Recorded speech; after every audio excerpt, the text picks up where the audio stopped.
Hello students, today we'll start with D and F block elements, and as we know in the periodic table D block elements, the elements which come under this D block are group 3 to group 12.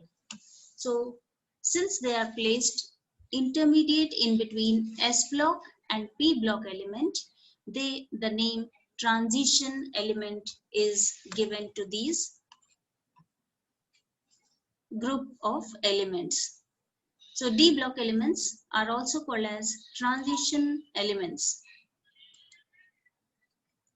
To define with a transition element, it is defined as the element whose atom in ground state or ion in one of the common oxidation states has incompletely filled D subshell, that is partly filled D subshell, that is having electrons between 1 to 9. So this is the definition of transition element you will be writing if asked. These elements are called D block elements since in them 3D, 4D, 5D and 6D subshells are incomplete and the last electron enters n-1d orbital, that is penultimate shell. Penultimate is last but one shell, and their general electronic configuration is n-1 d 1 to 10 ns 0 to 2, where n is the outermost shell. And F block elements, as you know, they are placed separately in the periodic table, well below the periodic table, and there are two series of F block elements. They are 4F series called as lanthanoids and 5F series called as actinoids respectively there. And since the last electron enters the f orbital, they come under F block elements. Here we'll be dealing first with D block elements. Since the last electron enters the D subshell, it is the D block elements. We call them as D block elements. And their subshells, D block subshells, are incomplete. Let's see the classification of D block elements. So unlike S or P block elements, D block elements are better discussed by classifying them into horizontal series. In the periodic table, there are 4 main transition series of elements corresponding to filling of 3D, 4D, 5D and 6D subshells in 4th, 5th, 6th and 7th periods. First transition series or 3D series corresponding to filling of 3D subshell consists of the following elements of 4th period. So it starts with 3D series starts with scandium, atomic number 21. Scandium, titanium, vanadium, chromium, manganese, iron, cobalt, nickel, copper and zinc. Zinc atomic number is 30. So they are all in one sequence, atomic number 21, 22, 23, 24, 25, 26, 27, 28, 29 and 30. Zinc is the element which is having atomic number 30. So you will learn the elements which are present in 3D series, all elements which are present in 3D series. Then we come to second transition series or 4D series corresponding to filling of 4D subshell. And it consists of the following 10 elements of 5th period.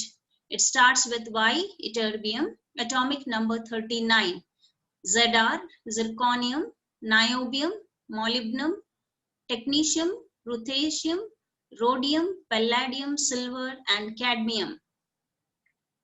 Third transition series of 5D series corresponding to the filling of 5D sub-level consists of the 10 elements of the 6th period.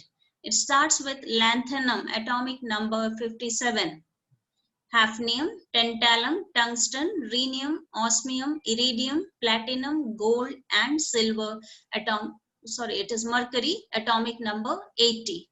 Mercury, gold and mercury, atomic number 80. Fourth transition series or 6D series corresponding to the filling of 6D subshell, and it starts with actinium, atomic number 89, followed by elements with atomic number 104 onwards. So thus the D block elements are classified according to the filling of 3D, 4D, 5D and 6D sublevels in 4th, 5th, 6th and 7th periods respectively. Look at the electronic configurations of transition metals. First transition series, as I said, 3D series starts with scandium and ends with zinc. So scandium, atomic number 21, its electronic configuration is 3D1 4s2. Titanium 3D2 4s2, 3D3 4s2. Chromium, it is 3D5 4s1. Manganese 3D5 4s2. Iron 3D6 4s2. Cobalt 3D7 4s2. Nickel 3D8 4s2. Copper 3D10 4s1. Zinc 3D10 4s2. So here chromium and copper are having exceptional configurations. Chromium and copper, they are having exceptional configurations. One of the electrons from s orbital jumps to that of d orbital in case of chromium and copper, so that their d orbitals are completely filled or incomplete. Here you see they have half filled or completely filled orbitals there in their d subshell to attain the stability and to attain the symmetry. Similarly, in second transition series from Y to CD, Y atomic number is 39. Its electronic configuration is 4D1 5s2, Zr zirconium 4D2 5s2, niobium 4D4 5s1, molybdenum 4D5 5s1, Tc 4D6 5s1, Ru 4D7 5s1, rhodium 4D8 5s1, palladium 4D10 5s0, silver 4D10 5s1 and cadmium 4D10 5s2 respectively, except few. Rest all they are having the electronic configuration, general electronic configuration they are showing.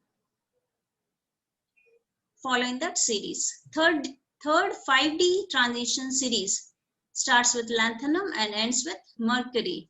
Lanthanum 5D1 6s2, hafnium 5D2 6s2, tantalum 5D3 6s2, tungsten 5D4 6s2, rhenium 5D5 6s2, osmium 5D6 6s2, iridium 5D7 6s2, platinum 5D9 6s1, gold 5D10 6s1 and mercury it is 5D10 6s2.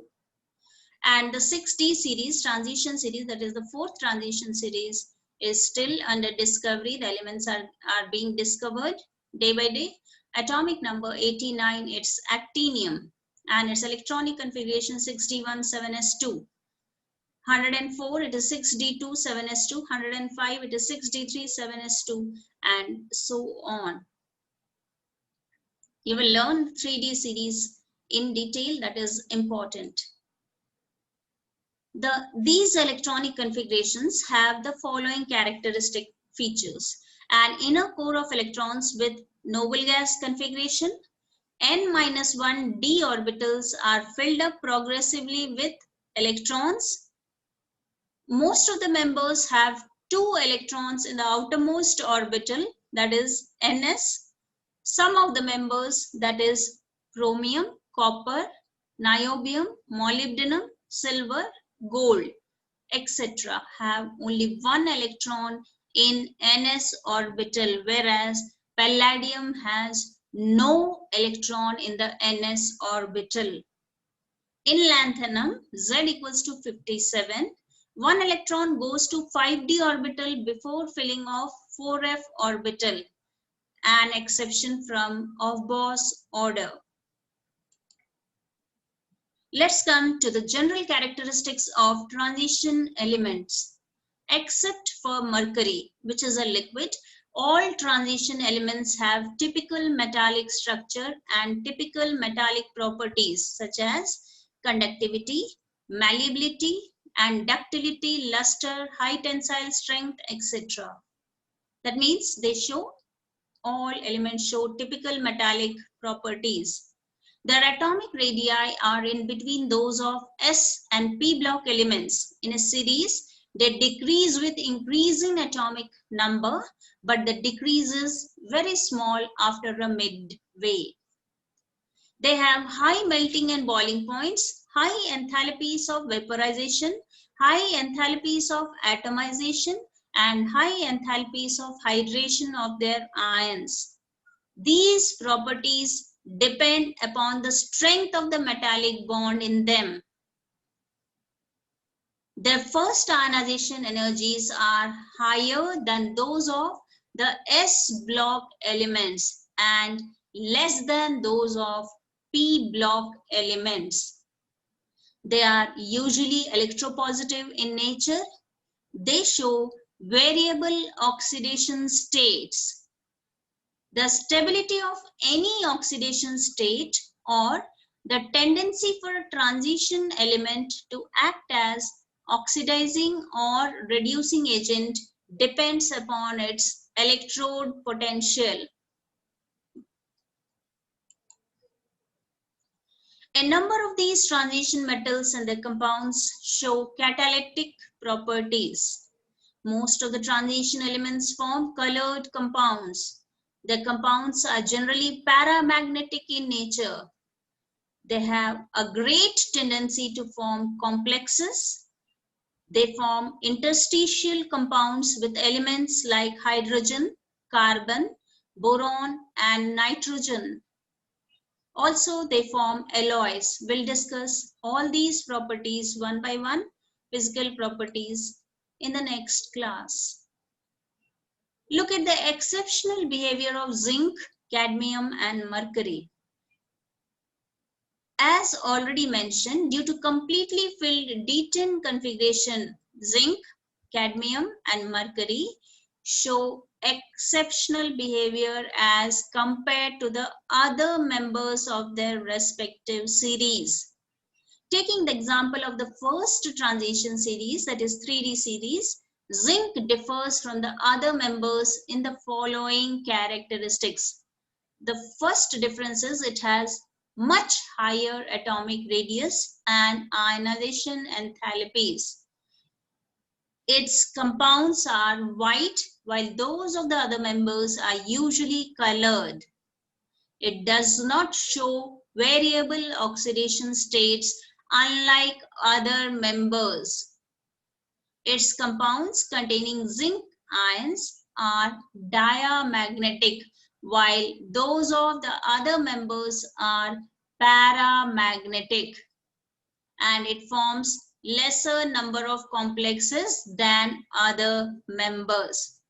Remember, zinc, cadmium, and mercury, they are not regarded as transition elements, but they are kept along with the transition elements because they show properties similar to that of the transition elements. That's why they are kept along with the transition elements. There, zinc is not regarded as transition elements because the outermost shell, its d orbital, is completely filled, and that's why it is not regarded as a transition element. Just now I spoke the definition for transition element. Transition elements are those which are having incompletely filled electrons in the outermost shell or in its ground state or in any one of its oxidation states. So look at the question. The question is, on what ground can you say that scandium Z equals to 21 is a transition element, but zinc Z equals to 30 is not? So on the basis of incompletely filled 3D orbitals in case of scandium atom in its ground state, actually it acquires 3D1 configuration. It is regarded as a transition element. On the other hand, zinc atom has completely filled d orbitals. Just now I spoke this line. Zinc atom has completely filled d orbitals, that is 3d10 configuration in its ground state, as well as in its oxidized state also. Hence, it is not regarded as a transition element. It's an important board question, and this is the answer you'll be writing. Next question you see, it is silver atom has completely filled d orbitals, that is 4d10 in its ground state. How can you say that it is a transition element? So if you look at the outer electronic configuration of silver, Z equals to 47, it is 4d10 5s1. So in addition to +1 oxidation state, silver also shows an oxidation state of +2. In example, AgO, AgF2, they exist. And here they exist in +2 oxidation state. So in +2 oxidation state, the configuration is D9, 4D9 configuration, and that is the D subshell is incompletely filled. Hence, silver is regarded as a transition element. This is how you will answer to this question.